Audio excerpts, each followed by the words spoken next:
So I still have a lot of students that are confused about what this Roman numeral means when you're given the name of an ionic compound. So this is just a quick little reminder that the Roman numeral, you'll only find a Roman numeral after a transition metal. So this copper is a transition metal. You find that in your D block on your periodic table. That's the only place that you will find transition metals. So any element in that D block has to have a Roman numeral after it in the name, because this will designate the charge on the the cation. Because the fact of the matter is that those transition metals, well, they have varying charges. Varying numbers of valence electrons. Which means that their charges will vary.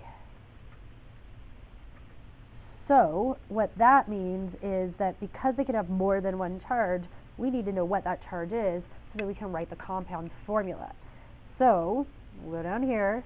So the symbol for copper is Cu, and that 2 tells me there are 2 valence electrons on that copper, and of course metals always lose, so it's going to end up with a +2 charge. And then of course our chloride ion is always Cl with a -1 charge. If those two combine to form a compound, the formula for that compound will be 2 chlorides to 1 copper ion, so that the charges add up to 0. So it will be copper with 2 chlorides, CuCl2, and the name of that is copper 2 chloride. I'd like to point out that Roman numeral does not say that we have 2 coppers in our compound. Notice there are not 2 coppers. That Roman numeral is the charge on your ion, so be careful. Now, what about down here? What about if we're given the formula and asked to write a name?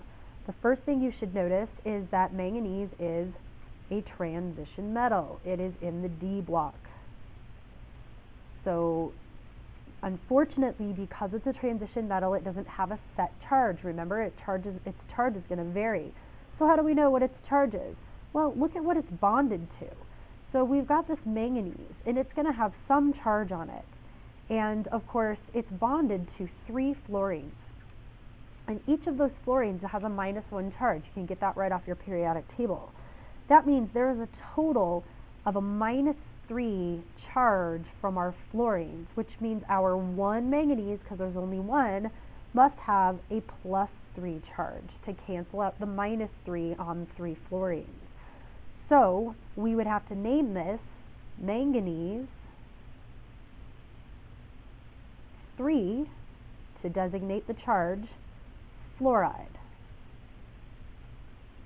So remember, that 3 is the Roman numeral.